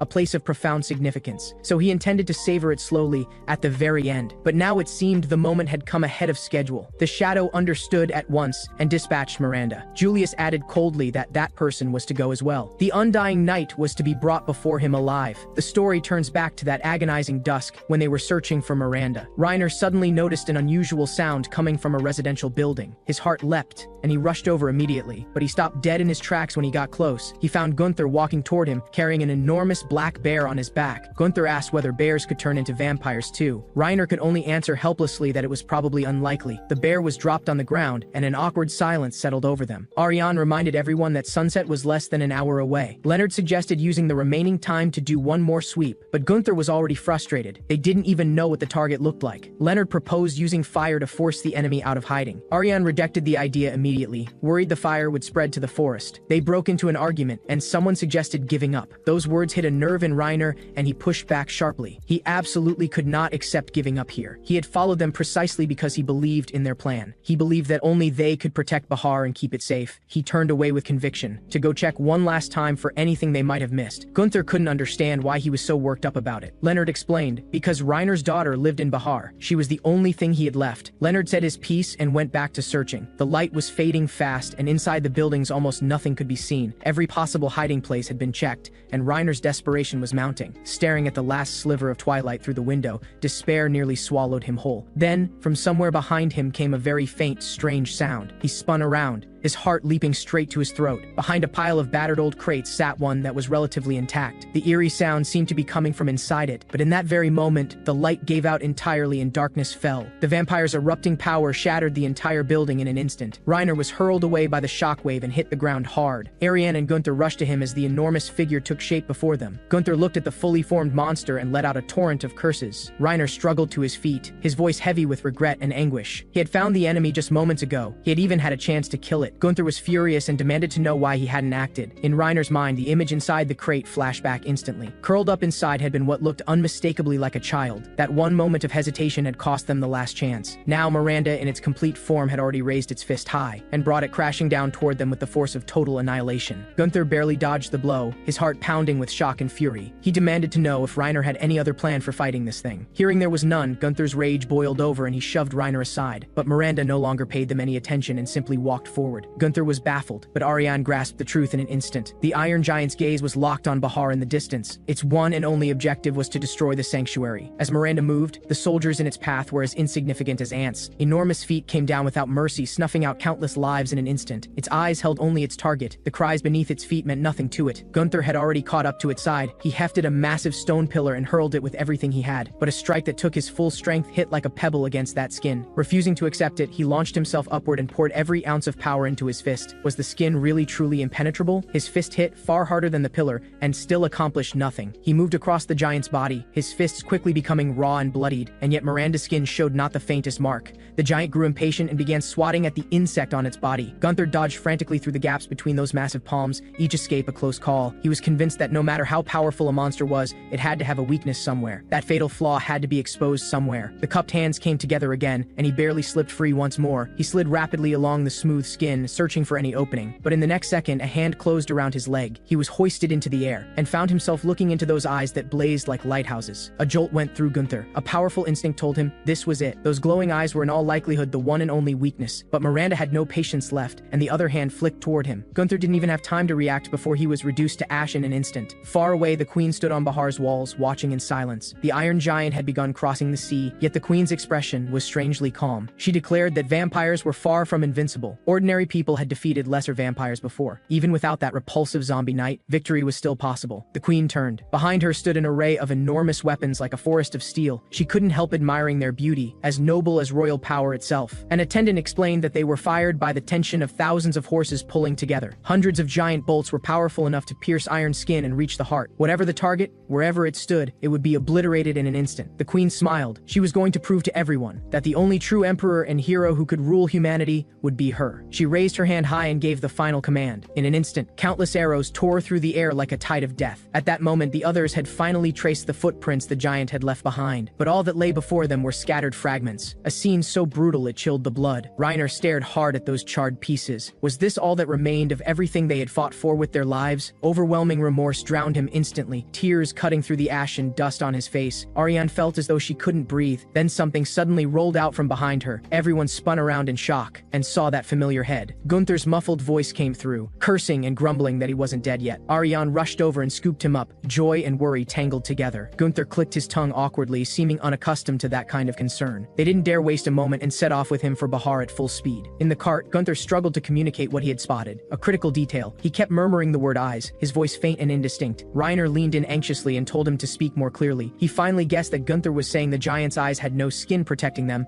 but Ariane raised the question, without destroying the heart, how could they win? Gunther forced out another sound with great effort. Reiner listened carefully, then went rigid with shock. He asked in disbelief, was Gunther saying they had to enter the body through the eyes? Ariane was startled too, but immediately realized this was the only chance they had. Yet a new problem arose. How were they supposed to climb to that height? At that moment, a spine-chilling screech tore across the distant sky. Countless specially crafted giant bolts split the air, trailing fire as they hurtled toward the giant. These were the Queen's final weapons. Their force was terrifying to behold. Thick smoke swallowed the giant in an instant. Everyone held their breath and waited. But when the smoke cleared, Miranda walked on without a single scratch. Soldiers on the walls reported back in horror that the weapons had been completely useless. An attendant asked frantically what the next step was. The Queen's face twisted with fury. The veins on her clenched fists stood out sharply, rage and helplessness intertwined. Miranda had reached the walls. Its enormous shadow fell over all of Bahar. Chunks of debris began raining down on the city streets like hailstones. Reiner and Ariane ran and dodged through the crumbling streets. Reiner was once again consumed by self-blame, hating himself for not being decisive enough. Then suddenly a familiar voice reached his ears. His daughter Audrey came running toward him, overcome with excitement. She was overjoyed to see her father safe and well, tears glinting in her eyes. But Reiner demanded to know why she hadn't followed the evacuation orders. Audrey laughed and said she had come specifically to deliver the knight's body. She also teased that all his worrying was why he'd gone bald. Gunther made a muffled sound, drawing Audrey's attention. She introduced herself with enthusiasm and eagerly reached out to shake his hand. Gunther looked down at what remained of his arm, just half of it. He turned his head away with disdain. Audrey only then noticed his condition and stumbled over a flustered apology. Ariane cut her off and suggested getting Gunther's body and weapons fitted first. Audrey mentioned that this was the last upper body they had, then carefully set it down. But Reiner suddenly felt a sharp unease. The impact sounds were coming too close. In the next second, the wall beside them exploded apart. A red shadow swept through. Reiner watched helplessly as his daughter was struck. Under Miranda's rampage, the entire area was reduced to rubble. Audrey looked up in terror and found Reiner gripping her with everything he had. One hand was clutching a crumbling piece of rock, the other locked around her wrist. Reiner strained with everything he had to pull her up, but Audrey told him to save the zombie knight's last body instead. Reiner cut her off with a roar. His daughter meant more to him than anything in the world. Before he'd even finished, the rock he was gripping snapped, and they both plunged downward. At the last possible instant, a set of jaws clamped hard onto Reiner's arm. It was Gunther, nothing left but a head and one arm,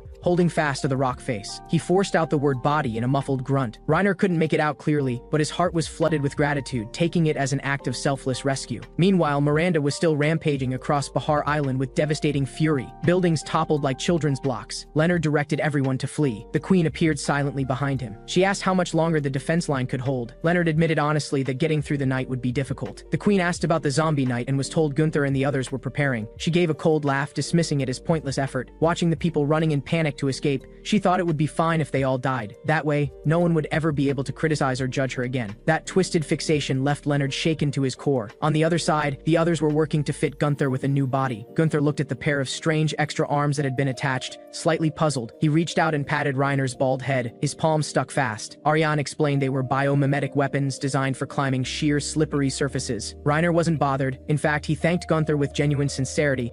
He had never imagined that the cold, indifferent Gunther would save them. Gunther immediately denied it with icy bluntness, saying he had only saved his own body. He had no concern at all for what happened to anyone else. But Reiner believed that when fighting alongside everyone, Gunther must have felt something like happiness. That remark cut straight into Gunther. He replied with a cold laugh. What was happiness? And who exactly was everyone? The so-called parents who had abandoned a baby in a garbage dump, or the heartless spectators who had bet on his life and death for entertainment? There had never been anyone around him except people who wanted to kill him or bring him down, but he had survived lived anyway, stubbornly clinging to life until now. He was alive, and that was his revenge against everyone who had wished him dead. He would make them all watch as he became the last one standing. It was the first time Reiner had heard any of this, and a deep compassion stirred in him. He asked what Gunther hoped for beyond just surviving. Gunther answered with a cold, silent stare, and the air between them went stiff. Fortunately, a teammate announced at that moment that all connections were complete. Gunther pulled out the connection tube without hesitation and prepared to return to the battlefield. In the instant he turned to leave, Ariane couldn't hold back and called out to him. Her eyes were full of worry. She ended up only saying that she hoped to see him again tomorrow. Gunther turned his head slightly and brushed it off with an insincere deflection. Yet somewhere in a corner of his heart, those words seemed to land, just barely. The figure striding toward Miranda moved with more resolve than ever before. The crowd had been driven into a desperate corner. Miranda's massive body cast a shadow of death over them. It looked down at them, examining them the way one examines insects. Then, a tiny figure began leaping at speed across its body. Miranda swung a massive hand to swat it away, and closed on nothing but air. Gunther moved with agility, using his new arms to grip the monster's surface without slipping. His target was fixed on those lethal eyes. Just one more move, and he would reach the blind spot directly behind them. But the sky-blotting hand came thundering down again. Gunther was slammed into the ground like a meteor. He cratered deep into the earth. He climbed out to find yet another arm twisted and wrecked, but he didn't hesitate. He launched himself again at the giant, like an arrow from a bow. Every onlooker was stunned into silence, unable to comprehend this fearless charge toward death. Gunther cut through the ruins and along the walls, searching for a way to get close. Miranda tore through everything in its path with violent abandon. Rubble rained down, and Gunther leaped and weaved through the lethal gaps. Finally, he seized the moment again and vaulted onto that towering body. He pressed close to the skin and climbed. Miranda's great hand swept toward him. He barely dodged and kept climbing. At last, he managed to hide himself behind the monster's clenched fist. Enraged, Miranda did something completely reckless. It swung that fist and drove it into the ground with all its force. The impact shook the earth and brought buildings down. But when Miranda lifted its fist, Gunther was still clinging to the back of its hand. In that moment, he caught a glimpse of something through the crater it had punched out. Beneath the island was a hidden underground space, deep and vast. No time to think about it. Miranda had already flung him hard toward the ground. Then that devastating fist followed right after. Far away, the hearts of Ariane and Reiner nearly stopped. As the dust settled, Gunther had lost half a leg, but he seemed to feel no pain. He pressed up on both arms and moved through the rubble at a startling speed. Miranda's fist came down again and again, turning the ground to powder. Yet every time, at the very last instant, he managed to get clear. Gunther kept his eyes locked on the monsters, calculating his final opportunity. He gathered every last scrap of strength and shot upward like a bolt of lightning. This time, he landed precisely on Miranda's broad back.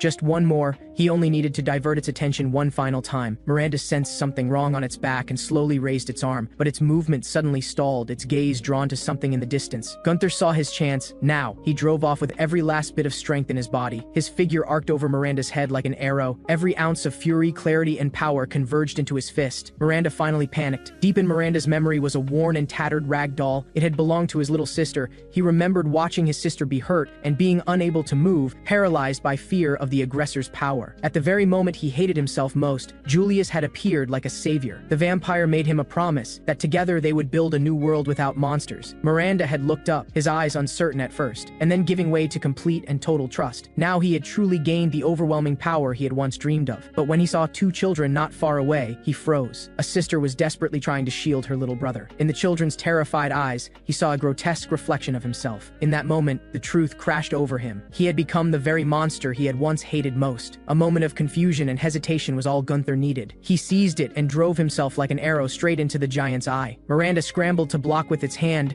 but was a step too late. Under the wide-eyed gaze of the children, that massive body began to crumble and dissolve. Gunther landed hard, propped up by a crutch, with only one hand and one foot left. He dragged his broken body through the streets, drawing sideways glances of shock and wariness from passers-by. Whispers followed him, wondering aloud whether he too counted as a monster. He tuned it all out, until a young, small voice called after him. It was the little girl he had saved. She said her thanks out loud, thanking him for letting them keep living. Gunther asked coldly what that had to do with him, and turned to leave. A louder thank you came from behind him, making his step falter, barely noticeably. He didn't turn around in the end, only let out a proud, dismissive snort through his nose. Back at the base, Audrey's amazement hit him like a wave the moment he walked in. She called him a born warrior, and even talked about having a statue made of him. Reiner had to step in and ask her to stop going so overboard. Then Ariane placed a hand on Gunther's shoulder. She said quietly that being able to see him return safely, it really meant everything. Gunther looked back at her and said she had the same expression as always, so he couldn't tell at all. Ariane heard that and made a real effort to pull together a smile to show her joy, but it came out stiff and forced, and Gunther felt a cold sweat break out. Before the moment could settle, the queen's presence arrived with an icy chill. She opened by apologizing for interrupting the celebration, in a tone with no apology in it whatsoever. Then she pivoted coldly and began tallying up the enormous losses of the engagement. She credited herself with evacuating the civilians, but for everything else that had been lost, someone had to be held responsible. Her gaze cut like a blade, landing directly on Commander Reiner. She accused him of failing to kill Miranda in time and declared he should face a public execution. Audrey went pale in an instant and begged for her soft-hearted father. The queen only refused in cold indifference, insisting someone had to bear the blame. Gunther, who had been silent until now, finally reached his limit and muttered "madwoman" under his breath. He stated plainly that while Reiner was a coward,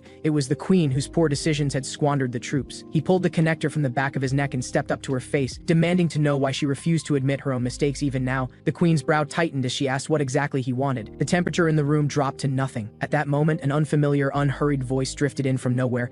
It mocked the queen for still playing petty royal games unworthy of her station. Both Gunther and the queen turned in startled unison. In the next second, cold light flashed, and Gunther's head was severed. The newcomer caught the head with elegance and introduced himself as the king's younger brother. His name was Belbrick, one who could become king. He said with casual indifference that he and Julius had an agreement long in place. The purpose of his visit was precisely to bring this zombie knight back with him. The soldiers' blades had not yet fallen. Belbrick's blood edge had already cut through the air. 2 soldiers dropped instantly. The rest were frozen by the force of his overwhelming power. He held Gunther's head up and asked whether it was worth laying down their lives for it. The knights exchanged glances, eyes filled with fear and hesitation. In the end, the instinct to survive made them quietly step aside. The queen's voice rose at that moment. She mocked her uncle for ultimately becoming a true monster himself. Belbrick simply asked in return whether she intended to block his path for that head. The crushing weight of his presence made it hard to breathe. She stared at him in silence and finally stepped aside with visible humiliation, clearing the way. But as he walked past, cutting words came back like arrows. He mocked her for having footsteps too loud, unworthy of true royal grace. The remark landed precisely on her deepest wound,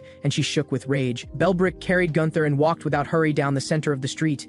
Gunther burned with fury but had no strength to struggle. The residents watched in fear from all sides, not one daring to step forward. Reiner came rushing after them in desperation, knowing that once a vampire entered the forest, there would be no more chances. Audrey couldn't understand why he wasn't running. Running would be so much faster. Belbrick answered in an unbothered tone that true royalty never ran. The helplessness Gunther felt being carried was both absurd and profound. At the end of the bridge, a furious shout blocked the way. Gunther looked up and was stunned to find it was Leonard standing in their path. Belbrick asked again whether he was prepared to sacrifice himself for that head. Leonard's answer was absolute. Without a single moment of hesitation, he believed that head was the hope of humanity's future. Belbrick let out a quiet, contemptuous laugh. He said that humans only ever hurt each other and stopped at nothing for self-interest. He challenged Leonard on whether sacrificing himself for such a species was truly worth it. Leonard lowered his head. The question held him in brief silence, but he raised it again, with an unshakable conviction burning in his eyes. He believed in the goodness of humanity, in the light of human nature, even in the darkest depths. He believed that those who healed the wounds were also human. Then footsteps rose behind him as more people stepped forward. They refused to stand by and watch humanity become pitiful monsters at humanity's own hands. Belbrick closed his eyes as if listening to a farcical speech. Then he scoffed that only 5 people held such naive convictions. How could a mere 5 people stand in his way? Leonard gripped his weapon and said they would find out when they tried, because Gunther had once saved them, and now it was their turn to return the favor. With those words, they charged. 5 figures, like fragile moths throwing themselves at a raging flame, before they moved onto the bridge to block the vampire. Leonard turned and offered a solemn word of thanks to every soldier behind him. The soldiers pushed down their fear and said they weren't afraid of dying, only afraid of dying for nothing. Leonard was silent for a moment, then gave a reply of absolute certainty. He said their names might never be sung in great epics, because they were not great generals, nor kings chosen by fate, but every small act of resistance and courage, if it accumulated, would become a real force capable of shaking destiny itself. This was absolutely not without meaning. Their very act of fighting was the meaning. The soldiers smiled, the tension leaving them, determination reigniting in their eyes, but those smiles were quickly twisted by pain, swallowed into the red. The clash with Belbrick was brief and brutal. The difference in strength was vast. Leonard lost his right arm. Belbrick looked down at the defeated with an expression that held a trace of genuine admiration. He said they had shown praiseworthy courage, so he would spare their lives, as an act of royal mercy. With that, he turned with composure and continued toward the forest. The dense trees that would block out the sunlight were only a short stretch away. Just as he was about to step into the shade, another voice stopped him. Belbrick turned with patience, and saw Ariane standing alone, sword in hand. He asked whether whether she too wished to join this fight. Ariane's answer was absolute. Without a trace of hesitation, Belbrick reminded her that mercy could only be given once. If she chose to fight, he would show no restraint this time. Ariane didn't waver in the slightest, and she spoke what was in her heart. That man who had fought alone his entire life, she wanted to save him. Those direct, unguarded words stirred something in Belbrick's eyes. He murmured quietly that it was quite the blush-inducing line. Ariane realized only after the fact, and felt her own cheeks warm slightly. Belbrick slowly raised his sword, saying he had taken note of her resolve. In that case, he would bring it down without mercy. Ariane braced and blocked the first strike, her arms going numb from the impact. But the expected second blow never came. In its place was a wave of heat. The very first ray of dawn had finally pierced through the darkness and spilled across the earth. Sunlight burned across the vampire's arm. Belbrick retreated swiftly into the shadow of the nearest large tree. He looked at the dense forest only 50 paces away, his expression unreadable. A distance that short, yet now it had become an insurmountable gulf. Before long, the queen arrived with her attendants. The corner of her mouth curved as she let out a soft,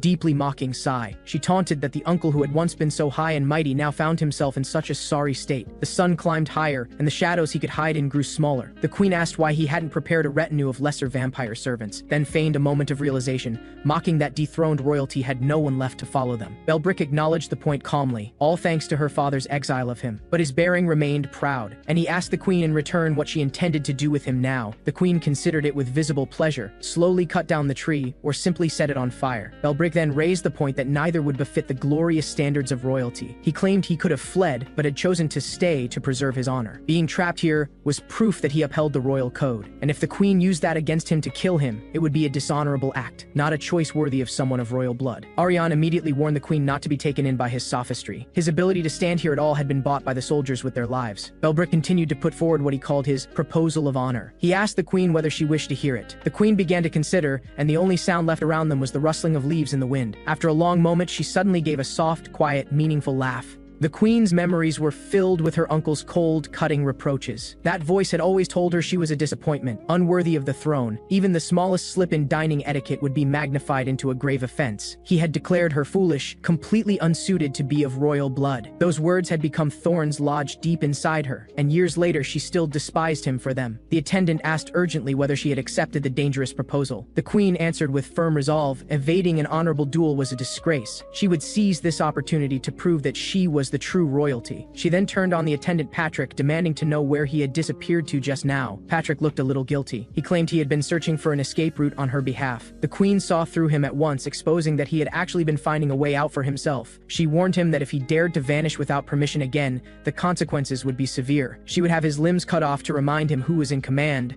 Patrick could only bow with a pained smile and say he would take it to heart. On the other side, Audrey found the queen's decision completely incomprehensible. She couldn't understand what could possibly matter more than the chance the knights had bought with their lives. Ariane felt equally helpless, but knew they had no choice but to comply. Reiner was more concerned with what kind of duel this was actually going to be. The dueling ground was quickly set up around the tree, the atmosphere grim. The first challenger stepped forward and announced his name with confidence. He was certain he could beat a vampire with his bare fists. Ariane explained to the others that this was the noble honor fist duel. Each side would take turns landing a punch to the other's face, with no dodging permitted. If either contestant's feet moved even the slightest fraction, they would be declared the loser. Audrey felt the rules were absurd for something that decided life and death. Reiner still clung to a thread of hope, praying their side would win. Ariane analyzed the situation. The other side only had one person, so they just needed to win once. 4 chances to win 1. There seemed to be some hope yet. Baron Byron charged in amid the cheering, already imagining the glory and riches of victory. His fist slammed hard into Belbrick's face. The impact contorted the vampire's features grotesquely. The force was terrifying, yet Belbrick's feet were planted as if rooted to the ground, completely unmoved. When it came time for Belbrick to strike back, Baron Byron was visibly frightened. Belbrick swung back with a casual, almost lazy punch. The Baron's head deformed like a balloon, and his whole body was sent flying. He hit the ground and lay still, gone. The entire crowd fell into dead silence. Patrick moved to say something to the queen, but she was calm. She had anticipated this outcome and was already looking forward to the next challenger. The second duelist stepped up. He introduced himself as an undefeated champion of honorable dueling, radiating confidence. Even Belbrick acknowledged he looked stronger. This powerfully built man knew the secret. A duel wasn't won by brute force alone. He aimed for the vampire's most vulnerable point, the temple, and struck with everything he had. The heavy blow landed precisely, and Belbrick's eyes instantly rolled back. His body rocked violently as though he might finally be about to give way. Audrey watched with eyes wide, her heart nearly leaping from her throat. Belbrick's upper body bent backward at an inhuman angle, but since his feet hadn't moved, the referee could not call him the loser. Then it was Belbrick's turn again. Before anyone could react, Belbrick's fist had already swung. His attacker was likewise sent flying, his life snuffed out in an instant. The third representative took the stage. He fancied himself a strategist of the intellectual variety. He declared that through careful observation he had identified Belbrick's weakness. He wore a smile of absolute certainty, as though the outcome were already decided. But his end was no different. That face crumpled under the impact. Ariane and the others fell into a long, speechless silence. Audrey couldn't understand why such a brutal duel was even taking place. Ariane felt just as powerless inside,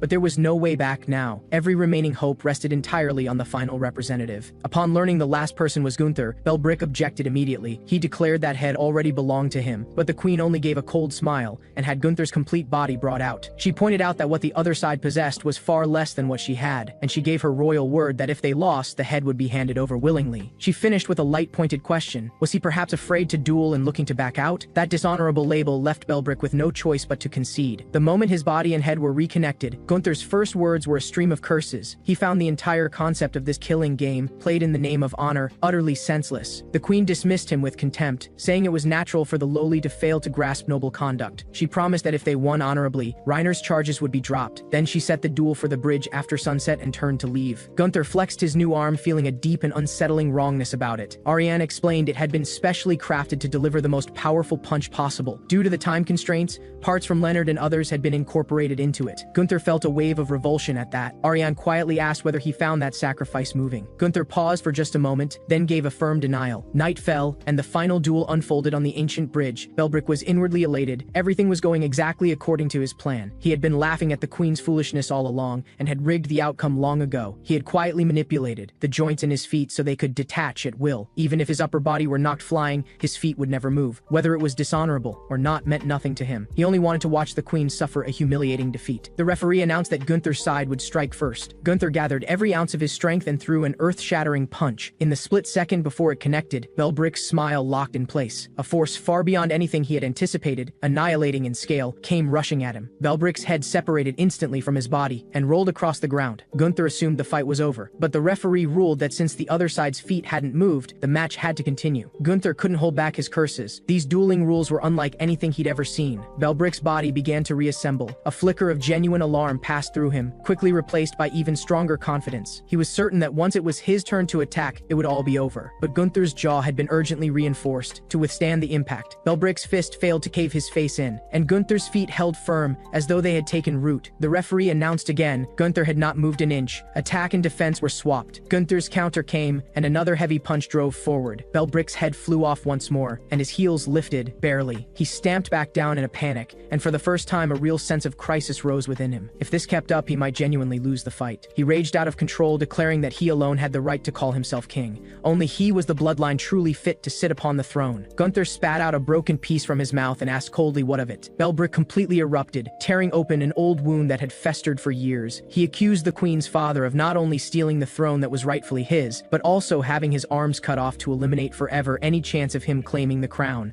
He spread open those countless strange arms formed from his blood. Gunther felt a wave of nausea. This family really was entirely unhinged. Belbrick swore he would prove that a pretender could never beat him. His attack came again, but this time Gunther ducked. Belbrick froze. That was against the rules. In the next second, Gunther had already seized him from behind and hurled him away with force. Ariane, watching from the side, was left speechless. Even the queen's expression went to one of disbelief. Belbrick, wounded and seething with shame, accused it of being a dishonorable act. Gunther only found it laughable. He had run out of patience and had no interest in playing along with this tedious game of honor. Belbrick tried to draw his blood together into arms once more but failed. He realized in horror that the attack just now might have damaged his heart. A vampire with an incomplete heart could not control blood. Gunther's hand was already around his throat like an iron clamp, declaring that the real fight was only beginning now. Belbrick sensed death closing in and frantically tried to negotiate, but Gunther's eyes showed not a single ripple. One final punch brought an end to all the noise and resentment. The queen was furious over Gunther's decision to dodge. She condemned it as a desecration of the highest honor of both royalty and the duel itself. Attendant Patrick finally snapped and spoke up to stop her. He insisted that what he had witnessed was Gunther holding firm against the attack and landing a fourth punch after the third round, knocking the vampire down. He turned to the other nobles and sought their agreement. The nobles hesitated for a moment, then one by one nodded their assent. Patrick immediately pressured the record keeper to change the account accordingly. The record keeper, trembling, changed dodge to held firm. Patrick turned to the queen and declared that this was the full account of events. The queen felt a flicker of unease at first, but it was instantly swamped by elation. The entire court erupted in a loud and hollow cry of "Long live." Ariane and Audrey watched the absurd farce with cold, detached eyes. Back on the real battlefield, Gunther's fists had not stopped. Belbrick kept wailing and begging for mercy under the beating. He demanded to know how much longer this one-sided pummeling was going to last. Gunther grinned and said he'd keep going until the sun came up. Belbrick made another offer. He claimed to know the hiding place of the last pure-blood vampire. If his life were spared, he would take them to Julius. That would save humanity a great deal of fighting and lead directly to victory. Gunther wasn't convinced. After all, if Julius died, Belbrick would die too. But Belbrick brought up the binding power of the vampire contract. He was obligated to bring the zombie knight before his master. The manner in which that was done didn't matter. Gunther found the offer tempting, but decided to throw a few more punches before giving it any thought. Belbrick's curses were swallowed once more by the fist that came for him, until dawn broke. Belbrick was bound in heavy chains. Ariane came to interrogate him, deeply skeptical of the deal he was proposing. They had no grounds on which to trust a vampire. At the same time, she had noticed a deeper contradiction. Even if the contract mattered to him, Julius's death meant his death too. She looked him directly in the eye and posed the most critical question: what had his real purpose been when he chose to become a vampire in the first place? Belbrick only smiled with an air of mystery and declined to answer. But before Gunther could lose his temper, he quickly promised he would honor the agreement. Afterward, Ariane and Gunther discussed the dangerous proposition. If they could reach Julius, the situation would swing heavily in their favor. Then Ariane suddenly felt something warm and wet. She raised her hand to wipe it. It was a nosebleed, streaked with black. Gunther was still walking ahead of her, talking about ending the war. Then he suddenly felt the connection cut out. He spun around in shock and found Ariane collapsed on the ground. He called her name urgently but got no response. Everyone fell into a panic. Her temperature was alarmingly high, and her breathing was extremely faint. To help her breathe more easily, they scrambled to loosen her clothing. The moment Gunther saw her body, he went rigid where he stood. Her slender back was covered in dark, angry bruises and raised, twisting veins. Reiner said this was the final stage of a power host's condition. To absorb and control the endless erosion of the drugs, her body had been transformed. Her internal organs had been warped as a result,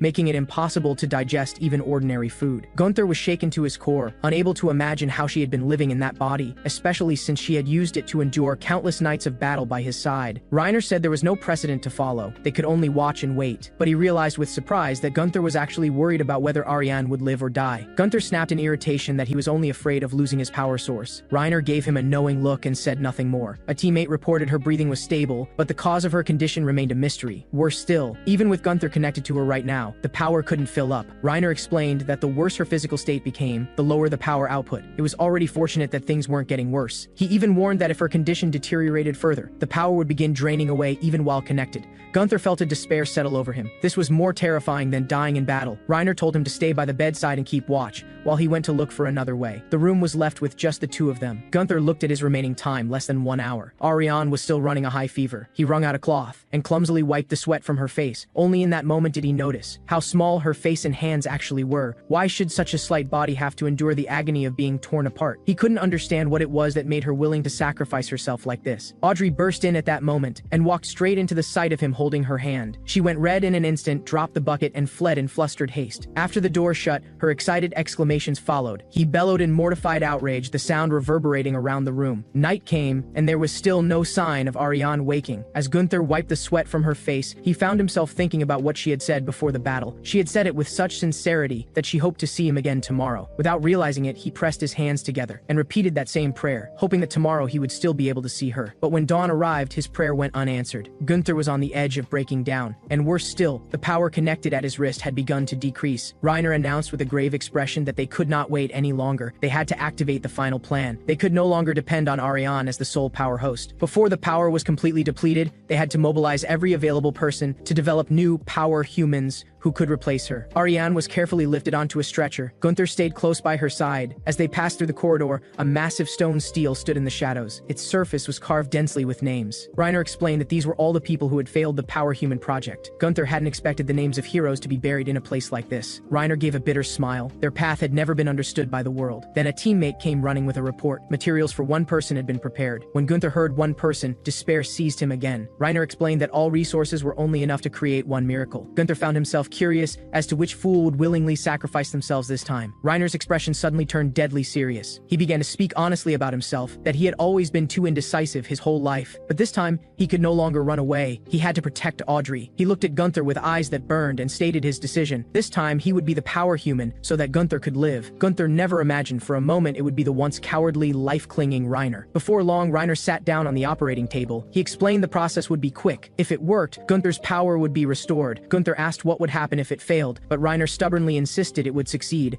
Just before being wheeled into the operating room, his only request was to keep it from Audrey. Before long, Reiner was wheeled back out after the first stage. His entire body was covered in raised, bulging veins and trembling beyond his control. Gunther pressed him anxiously for how he was feeling, his heart in his throat. Reiner admitted it was far from pleasant, but said it was a good start, because the success rate of the first stage had been less than 50% to begin with. Gunther looked at the light that had nearly gone out, and knew they were down to the last of the time. Reiner forced himself upright, and said there were things he had to say right now. Gunther wanted to refuse to listen to anything that sounded like final words, but Reiner went ahead anyway. Audrey was not his biological daughter. Gunther stared with an expression of disbelief. Reiner spoke of the past. He had been betrayed by someone he had treated like a brother. Losing everything, he ended up on the streets, waiting to die in despair. It was a small, dirty little girl who split half a piece of bread with him. Those tiny hands and that clear, open gaze became his entire world. He was grateful to the parents who had abandoned Audrey. They had made him a father. In this brutal, merciless world, it was Audrey who had saved him. He looked at Gunther and said sincerely that he hoped Gunther would find someone like that too. Someone who could heal all the wounds that humanity had ever inflicted on him. Gunther was silent. Those words fell heavily on his heart. A teammate urged that the second stage was about to begin,